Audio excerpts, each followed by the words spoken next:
22 de febrero, Santa Margarita de Cortona, penitente, terciaria franciscana. Años 1247 a 1291. Muchos pecados le son perdonados porque mucho ha amado. Este admirable compendio de la vida de la gran penitente María Magdalena, expresado en esa breve frase del Salvador, resume también con toda perfección la historia de otra pecadora, Margarita, llamada de Cortona por el lugar de su penitencia y sepultura. Margarita nació el año 1247 en Laviano, pequeña aldea de Toscana, situada no lejos del lago Tasimeno. Sus padres eran modestos labradores de arraigada fe. La madre, sobre todo, era una mujer de piedad ilustrada. Pero murió cuando Margarita no contaba más de 7 años. 7 años, edad en que nadie puede sustituir a la madre. Esta fue la causa de sus desgracias. Sin embargo, cuando la fe no ha sufrido menoscabo, queda siempre en el fondo de la naturaleza más abyecta un elemento de reparación moral. La fe y el dulce recuerdo de su madre fue lo que salvó más tarde a Margarita. Su padre se volvió a casar y, como sucede con frecuencia, la niña recibió de la dura madrastra más golpes que caricias. Dotada de inteligencia despierta y de corazón ardiente, tenía, según dicen sus historiadores, esa hermosura y ese atildado perfil de camafeo antiguo que distingue todavía en el día de hoy a las mujeres toscanas. Desinteresada y burlona, como en la gente de esa edad, buscaba fuera de casa, sin ánimo, por supuesto, de faltar a las delicadezas de una conciencia cristiana, las compensaciones de felicidad que no le daba el hogar paterno. Un joven de la nobleza se enamoró de ella, el hijo del señor de Montepulciano, pequeña ciudad entre las principales del valle de Giana, que después de erigirse en república, a principios del siglo VIII, como todas las ciudades de Italia, perdió su independencia y fue regida por un podestá gibelino. Este podestá era el padre de ese noble joven. Lucía, pues, un gran nombre y era de modales distinguidos y de bello continente. Margarita obtuvo palabra de casamiento, pero fue un engaño.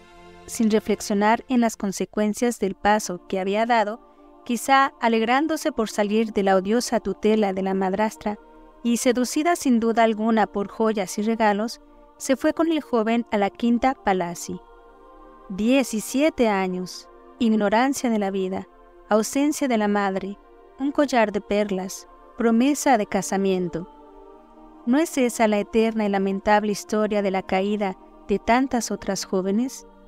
Esta unión ilegítima duró 9 años. Pero cuando, entrando en sí misma, Margarita hubo de reconocer su ruina moral, huyó la felicidad de su alma. En vano, los salones del Palacio Almenado le ofrecían, en lugar de la cabaña de Laviano, el lujo, las fiestas y los torneos. En vano oía los elogios más lisonjeros cuando, montada en su palafrén, colgaba a través de las calles de Montepulciano, radiante de belleza, con la cabellera flotante, vistoso traje de seda de grandes pliegues y la escalera pendiente del cinturón de raso. No era feliz. La sonrisa de los transeúntes le parecía un reproche.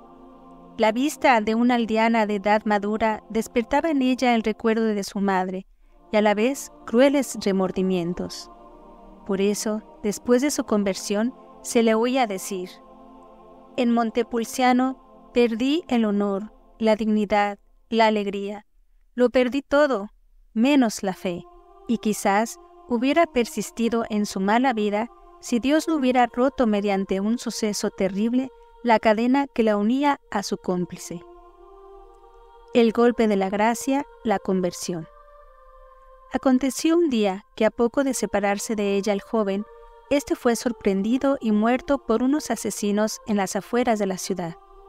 Al cabo de algunos días, viendo que no regresaba, Margarita, acompañada de una perrita que había vuelto a casa sin su amo, salió de Montepulciano y, guiada por el animal, iba por los campos. La perrita se detuvo de pronto, dando ladridos junto a una zanja. Margarita se acercó, y cuál no fue su espanto al ver allí un cadáver medio podrido, que reconoció al momento. Era el hijo del podestá de Montepulciano. Era su amante. Margarita le lloró al pronto, pero con la ayuda de la gracia divina comprendió cuán insensata había sido. Había dejado a Dios por una criatura que era pasto de los gusanos. Llenóse su corazón de arrepentimiento sincero y muy hondo, y deseo ardentísimo de reparar su vida desordenada. Margarita volvió a subir a Montepulciano, se despojó de sus galas, arrinconó sus joyas y vestida con sencillo traje de luto, encaminóse apresuradamente hacia su país natal. Margarita contaba entonces 26 años. Volvió de nuevo a Alaviano, pobre como había salido de allí, pero con una de esas manchas que truecan por completo una existencia. ¿Cómo resistir la mirada de su padre y la de sus antiguas amigas? Sabía también que el mundo es duro para perdonar los escándalos de que él mismo es provocador. Margarita sabía todo eso, pero ¿en dónde hallar un corazón compasivo fuera del techo paterno? El padre enternecióse por la sinceridad del profundo arrepentimiento de su hija, pero la madrastra, implacable, declaró que abandonaría la casa el día que aquella desventurada volviera a poner los pies en ella. Entonces, la pobre pródiga fue a sentarse bajo una higuera del jardín, y allí lloró largo tiempo. Se la echaba duramente. ¿Qué tentación sentiría de volver a su pasada vida? Pero la tentación descubre también las grandes almas. «No, Margarita», exclamó la pobre joven, «bastante tiempo has movido guerra contra aquel que ha derramado su sangre por ti. Más te vale mendigar el pan que tornar al pecado». Esta vez la resolución era irrevocable. Apenas acababa de tomar esta resolución, oyó distintamente una voz interior que le dijo: «Vete a Cortona y ponte bajo la dirección de los hermanos menores». Al instante volvió la calma a su ánimo y determinó seguir aquel llamamiento. Cortona es una ciudad muy antigua y pintoresca, situada en la falda de una colina en las laderas del monte San Gil, uno de los contrafuertes del Apenino toscano. En la época a que nos referimos, 1273, Cortona era una república. Tenía administración autónoma, era próspera, pues había sido libertada del yugo de los gibelinos por el ilustre Ugo Casali, y gozaba de una vida religiosa muy intensa, desde que el patriarca de Asís, en persona, había mandado construir al pie del monte San Gil un convento conforme a sus ideas de renunciamiento y abnegación. La desterrada de Laviano subía, pues, por las calles escarpadas de la ciudad que conducían al monasterio, cuando se encontró con dos nobles damas, Marinaria y Romería Moscari. Conmovidas por la tristeza y la pena que delataba su rostro, se acercaron a ella con bondad. Margarita les expuso brevemente el motivo de su venida y la inspiración que había tenido de ir a los discípulos de San Francisco. Ofreciéronle un asilo en su domicilio y la presentaron ellas mismas al padre Bebegnati, varón venerable, prudente y severo a la vez, el mismo que, con el tiempo, vino a ser el historiador de la penitente. Margarita empezó haciendo confesión general de su vida, que la ocupó durante 8 días. Cuando se levantó convencida del perdón divino, 2 sentimientos brotaron en su alma: la paz interior, tras la cual esta alma fogosa, sedienta de felicidad, había vanamente ido por el mundo, y el aborrecimiento del cuerpo, cómplice de sus iniquidades. Margarita tomó luego los medios más enérgicos para evitar toda recaída. Se cortó la cabellera, negra como el ébano, y que de tan orgullosa se sentía. Se afeó el rostro, y estaba dispuesta a mutilarle con una navaja de afeitar de no haberse opuesto a ello su confesor.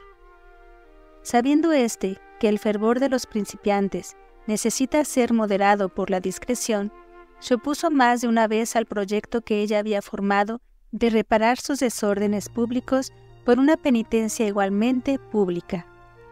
No obstante, la facultó para que hiciera pública retractación de sus extravíos en presencia de sus paisanos. Un domingo bajó, pues, al Labiano y fue a la iglesia en donde los fieles estaban congregados.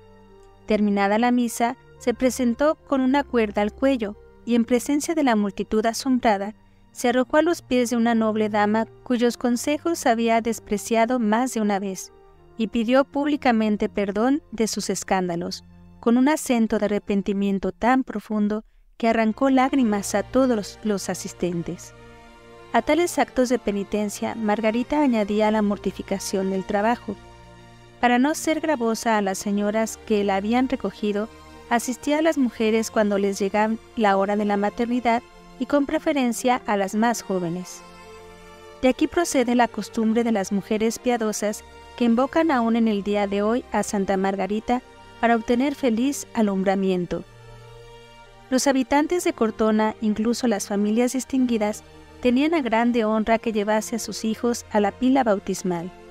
Y es que la rehabilitación, al resucitar la gracia en el alma del pecador, le devuelve también el honor perdido. De una mujer envilecida, hace un ser divino a quien los ángeles mismos sirven con respetuosa solicitud. La penitente en el retiro, éxtasis y revelaciones. Margarita solicitó el hábito de la Orden Tercera de San Francisco. No tenía otra aspiración que pertenecer a esa gran familia que permite a los cristianos obligados a vivir en el mundo y no obstante, deseosos de la vocación privilegiada de los religiosos, hacer de su casa una tebaida, de su aposento una celda. En ella pueden, sin romper los lazos de familia, practicar las virtudes del claustro. Pero este favor no le fue concedido hasta después de 3 años de pruebas, de obediencia, de arrepentimiento y de mortificaciones muy duras. Probablemente fue admitida en la Orden Tercera en 1276. Nobleza obliga. Margarita comprendió que en esta falange que combate tan valientemente por la Iglesia con las armas de la oración y de la penitencia, ella debía redoblar sus mortificaciones. Suprimió pues de su alimento hasta los higos frescos y las legumbres cocidas. Dormía sobre una estera y no salía de su celda más que para ayudar a los indigentes y a los enfermos o para oír misa en la iglesia de San Francisco que tan querida de su corazón llegó a ser. En esta iglesia fue donde oyó por primera vez, de una manera sensible, la voz del Señor de las Misericordias. Un día en que Margarita estaba sola, de rodillas como de costumbre, delante de la imagen de Cristo crucificado, con amorosa mirada fija en él, le habló de esta manera: Dios mío, vos que tanto habéis sufrido por mí, ¿me perdonaréis? Inmediatamente salió una voz de los labios de la santa efigie que le dijo: ¿Qué deseas de mí, pobre pecadora? Toda sobrecogida, Señor, respondió, no busco ni quiero más que a vos. Este crucifijo milagroso se conserva en la iglesia de San Francisco de Cortona. Es del siglo X o del XI y de la escuela bizantina. De tamaño natural, con los brazos descarnados, la corona real sobre la cabeza y preciosos adornos de oro en el pecho, producen efecto sorprendente. Diríase que sus labios van a abrirse de nuevo para repetir a la humilde penitente: ¿Qué deseas de mí, pobre pecadora? Al lado del altar hay una estatua de Margarita que parece responder: Señor, no deseo otra cosa sino a vos. Pero ¿en qué estado de turbación no quedaba la que Dios mismo acababa de llamar pobre pecadora? Presa de ese malestar indefinible tan común en las almas timoratas, se decía: ¿me habrá perdonado el Señor? En su celda admirábase al considerar que la paciencia y la misericordia hubiesen sido las únicas represalias de Dios. Mientras esto consideraba, oyóse de repente el mismo timbre de voz. Escuchó conmovida. Quiero, decía la voz del Salvador, que el ejemplo de tu conversión predique la confianza a los que desesperan. Quiero que sepan que siempre estoy dispuesto a abrir mis brazos a cualquier pródigo, con tal que sea sincero. Y continuó diciendo: ama y respeta a todas las criaturas, y no menosprecies a ninguna. Nuestro Señor le hizo aún otras revelaciones de las cuales merece especial atención la que se refiere a la comunión frecuente. El amor a la Eucaristía la devoraba. No obstante, cuando se acercaba a la Santa Mesa, el recuerdo de sus pasadas culpas la sobrecogía de espanto. «Señor, ¿puedo recibiros con frecuencia sin ofenderos?», le decía un día. La respuesta fue muy consoladora para la pobre penitente, como debe serlo para cada uno de nosotros. La frecuente recepción de la Eucaristía me es tan agradable que por habértela aconsejado tu confesor, le bendeciré y le concederé gracias especialísimas. Tranquilízate, pues. No obraría de buena fe quien pusiera en duda la realidad de esas apariciones. Recordemos solamente que en la vida de Margarita nunca hubo nada que se diera a exaltación o incoherencias de la alucinación. Además, el director de conciencia de Margarita era un religioso austero, gran letrado, de amplio y elevado criterio, y enemigo de las exageraciones de la falsa piedad. Conviene recordar además que fue su director durante 24 años, de 1273 a 1297, y no es fácil que se hubiera dejado engañar tanto tiempo. Llegó por fin el día en que nuestro Señor dio a esta alma tan santa la certeza definitiva de su perdón. Había llorado tanto. El 27 de diciembre de 1276 hizo otra vez confesión general, y no obstante quiso acercarse a comulgar con una cuerda al cuello, como un criminal. Estando dando gracias, oyó repentinamente la voz de aquel que ama a los humildes y que le decía con ternura: «Hija mía».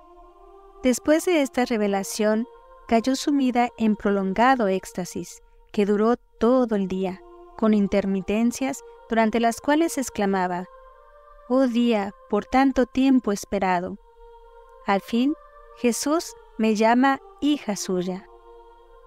5 personas dieron testimonio de este arrobamiento: el padre guardián y 3 religiosos más. El quinto testigo fue una señora llamada Egiria, ante cuyo espectáculo determinó abrazar la vida religiosa. Margarita, taumaturgo. Margarita no tuvo hasta entonces otras preocupaciones que las de su propia persona. Sin embargo, la penitente deseaba ofrecerse a Dios como víctima de expiación por los demás. De antemano, se había declarado humilde sierva de los pobres. En el ardor de su celo, hubiera deseado cargarse con todas sus cruces. Con ayuda de otras celosas señoras, había fundado un hospicio frente a su casa, que aún existe en el día de hoy. Pedía limosna para los pobres, alimentándose con los restos de su comida, cuidando con preferencia las enfermedades más repugnantes y arreglándoselas para que todos los días de gran fiesta tuvieran mejor comida. Vuelta a su celda, pasaba la noche al pie del crucifijo, constantemente arrobada en las escenas del Gólgota, suplicando a la adorable víctima que derramara a raudales en su corazón las amarguras de su pasión. Cristo oyó favorablemente su súplica, y los cielos vieron la escena de su crucifixión mística. En la noche del jueves al Viernes Santo del año 1287, según todas las probabilidades, nuestro Señor le reveló que ese mismo día sería crucificada en espíritu. Después de la misa conventual, quedó arrobada en éxtasis. Todo el drama de la pasión se desarrolló a su vista. Vio el beso de Judas, la negación de Pedro, oyó los azotes de la flagelación, los clamores del populacho, los martillazos sobre los clavos en la crucifixión. En una cuenta, la población toda de Cortona había acudido en tropel para asistir a un espectáculo tan extraordinario. Vuelta de nuevo a su celda, pasó toda la noche al pie de su crucifijo, sin querer más alimento que su propio dolor, y dejando exhalar de cuando en cuando quejas como esta: ¿Qué habéis hecho, Dios mío, para que los hombres os hayan tratado tan cruelmente? De todas partes acudían para contemplar a Margarita, de Roma, de Florencia, de Francia y de España. pedíase por mediación suya la curación de los enfermos, la liberación de los endemoniados y la conversión de los pecadores. También en Cortona fue sensible su influencia, pues gracias a su intervención, los güelfos hicieron las paces con los gibelinos. Bastó con que por orden expresa de Dios corriera las calles de la ciudad gritando con ese acento de sinceridad que sugiere una misión providencial: «Cortonenses, haced penitencia y reconciliaos con vuestros enemigos». El divino maestro llegó incluso a manifestarle: «Cortona merecía ser castigada, pero por el cariño que te profesa, la perdonaré». Poco tiempo después le reiteraba la misma promesa sin reservas ni restricción: «Escucharé favorablemente y bendeciré a cuantos te invoquen». Promesa magnífica que nos veda desdeñar a una pecadora arrepentida a quien Dios enriquece con tantos privilegios. Últimos momentos de la santa. Hacia fines del año 1290, Margarita, baldada por el reuma y consumida por la fiebre, estaba visiblemente en el ocaso de su vida. Durante 17 días no pudo tomar ningún alimento. La ciudad entera vino a visitar a la enferma en su lecho de sarmientos. A todos decía con sonrisa angélica: «La salvación no es difícil, basta con amar». El 21 de febrero de 1291, al atardecer, el padre Berengnati le administró la extremaunción y el santo viático. Margarita adoró profundamente a aquel que muy pronto iba a contemplar en la gloria, y en los primeros albores de la mañana, según predicción suya, entregó su alma a Dios, diciendo: «Dios mío, os amo». Tan luego como exhaló el último suspiro, no parece sino que todas las enfermedades se dan la cita para ir a su tumba, donde incontables prodigios aumentan la confianza pública. En el siglo XIV, el culto de la venerable estaba ya extendido por toda la Italia meridional. En 1515, el Papa León X se arrodilló ante sus reliquias, aprobando luego el culto inmemorial tributado a la penitente de Toscana. Clemente IX inscribió el nombre de la beata en el catálogo romano. Finalmente, al Papa Benedicto XIII fue dado el terminar la causa, el 16 de mayo de 1728, fiesta de Pentecostés, en que se pronunció la sentencia solemne de su canonización. La actual iglesia de Santa Margarita de Cortona se debe a un voto que hizo la población aterrada por una epidemia. En 1855, el cólera se cebó en las grandes ciudades de la península italiana. En Cortona hubo más de 1 millar de víctimas. Ante las tumbas entreabiertas, los cortoneses, con las autoridades al frente, se dirigieron a la capilla de la Santa y tomaron el compromiso formal de levantar un templo magnífico a la Santa si el azote cesaba. El 13 de octubre de 1877, el edificio fue consagrado solemnemente y en 1927 se le erigió en basílica. El cuerpo de Santa Margarita está encerrado en un relicario de cristal de roca, obra del célebre Pedro Berettini. Descansa sobre telas de seda blanca, vestida con el traje que lleva la humilde terciaria. El semblante está intacto, la piel de la frente es blanca y la mejilla izquierda un poco ennegrecida, recuerdo de la pedrada que le dio un joven libertino de Cortona, mientras Margarita visitaba a los pobres de la ciudad. Tiene las manos cruzadas sobre el pecho y la cabeza ceñida con una corona de laurel, símbolo de su victoria sobre el infierno, se apoya en un almohadón de terciopelo rojo. En el frontispicio de la iglesia se leen estas palabras: Penitenti Margarita. A Margarita la penitente.